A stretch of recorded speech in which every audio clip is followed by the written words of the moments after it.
Greetings, my lovelies. This is Blake here, and welcome to my review of The November Man, the latest action thriller starring Pierce Brosnan. So, I'm a little late to showing up to this party. I believe The November Man was actually released last week, but instead I had watched As Above, So Below, the found footage horror flick that I was actually pretty eager to check out.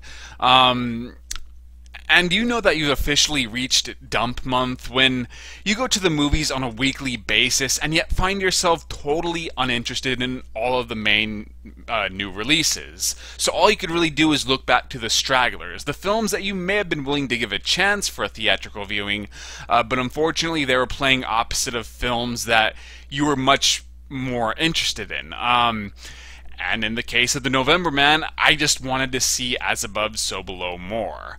But since there wasn't really any competition coming out this week, and you know, the other stragglers I was considering, such as Let's Be Cops, were playing at inconvenient times, November Man it was. But I knew very little about this movie other than really Pierce Brosnan's involvement and its genre. I never saw a full-length trailer. I never heard of the books that it was based on. I did catch a few TV spots, but you know, I couldn't really tell what this film was about based on those. And really the only thing about The November Man that really stood out to me was, for a long time it had a 0% on Rotten Tomatoes. Eventually it did jump up to like 30%, but that's still pretty bad. And unfortunately I went into this movie thinking about, you know, that 0% that really lingered over this movie for such a long time.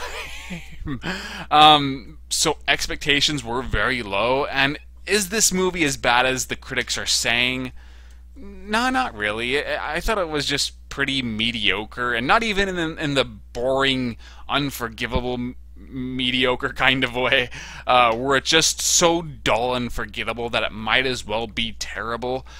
No, this film, it's competent in it's competent in every regard, but it's unexceptional in every regard too.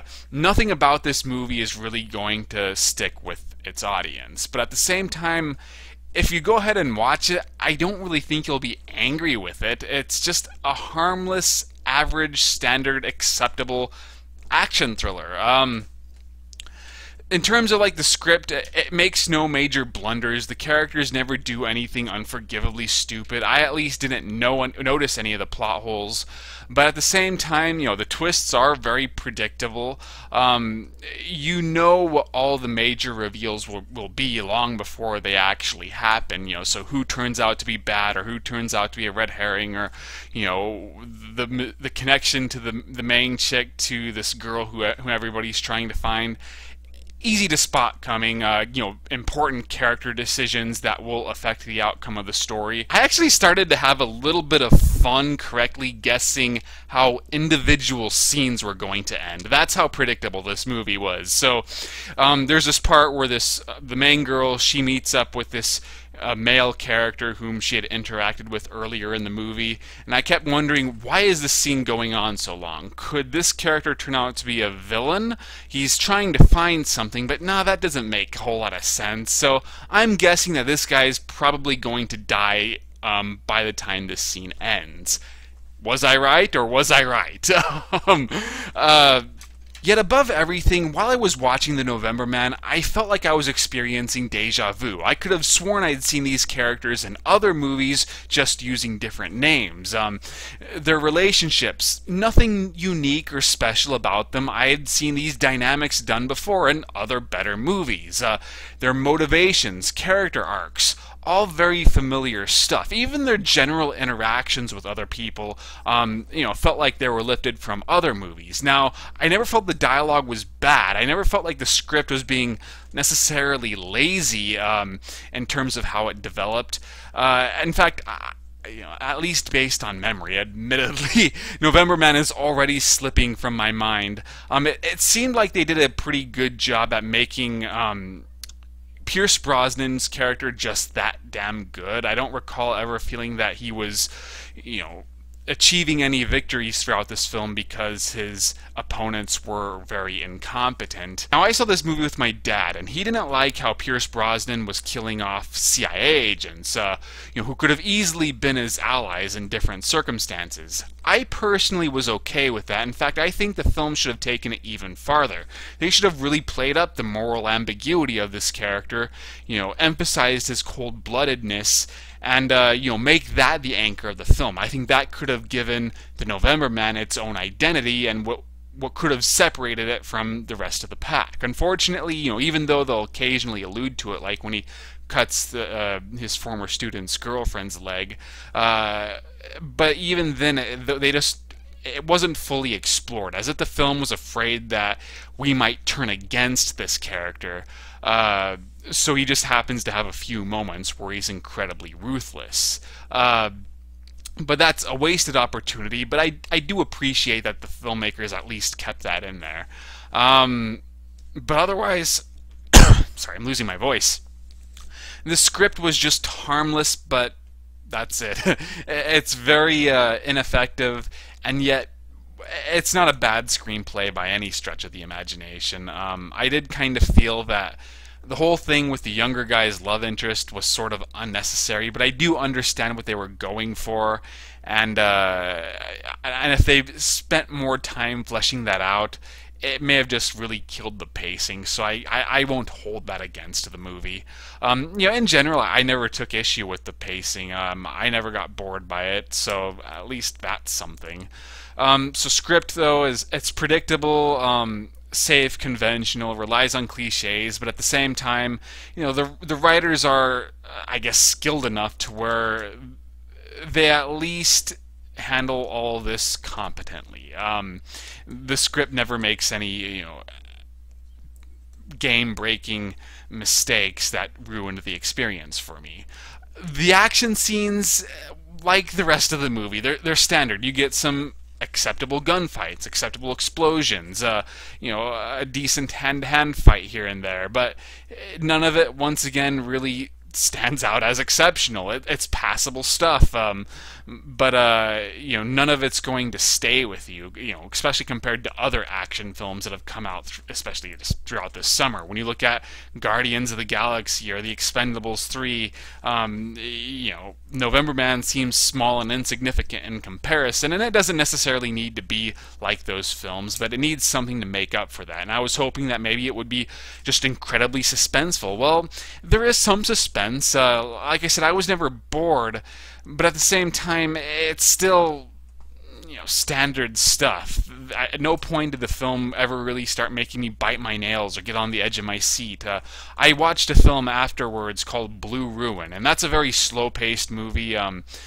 If you like films such as Nicholas Winding Refn's Drive, you probably will like that one, but even that movie had moments where I was so into it because the tension was so, just effective, whereas this film, it doesn't fail in regards to suspense, but it's not really excelling in regards to it either. In terms of the acting, there are some moments where I thought the acting was pretty weak. I thought Pierce Brosnan's daughter was, I'm not really sure if it's her fault, but that she wasn't a very strong actress, and her moments were very cheesy.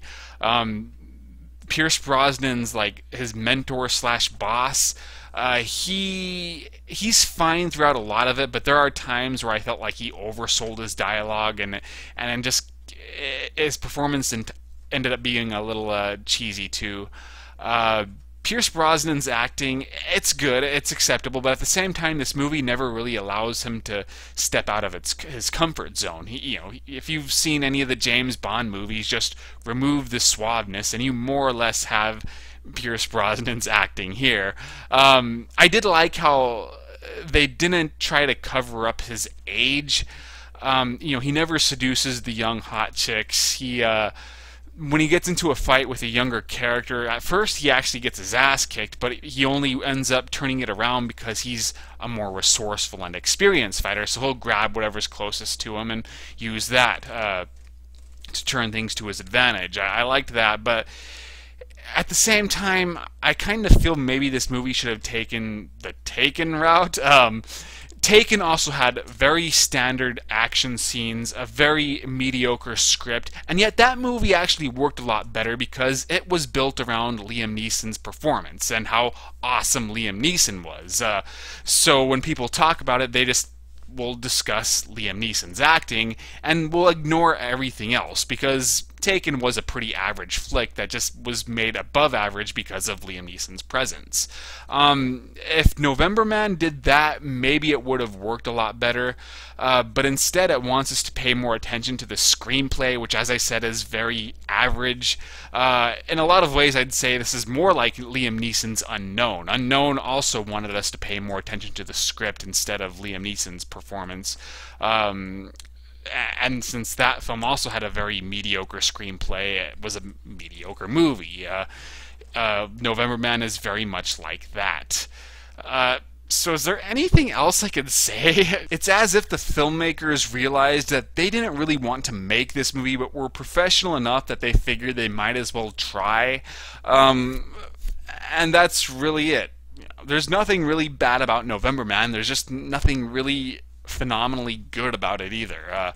There's absolutely no reason to watch it despite the fact that it's not terrible. I mean, I'd say it's technically better than Teenage Mutant Ninja Turtles, As Above, So Below, or even The Expendables 3. But there are more reasons to watch those movies. You might be one of the people who've just found TMNT to be harmless, dumb fun that you expect out of most of Michael Bay's movies, or you might think, I thought The Expendables 3 was at least entertaining in parts when it would focus on the actual Expendables. And those, the more successful parts were far more appealing than anything the November Man offered, even though, the November Man never really fell as low as the Expendables 3 tended to fall. As Above, So Below at least tried some new stuff. I felt like there was a lot of effort put into it. It just, the filmmakers weren't competent enough to totally, realize their ideas or follow them through. But at the same time, if you like found footage movies, I'd say it's worth checking out, at least as a rental. But what can I say about November Man? It's an average action thriller. There's so many of those out there that, there's nothing about this one that you're going to remember. So why bother watching it unless you just want to pad out your Netflix account or Netflix queue? So that's all I have to say. I did a written review of Unleashed with Jet Li, so please check that out. Follow me on Twitter and Facebook, and I hope you enjoyed this video. I'll see you guys later.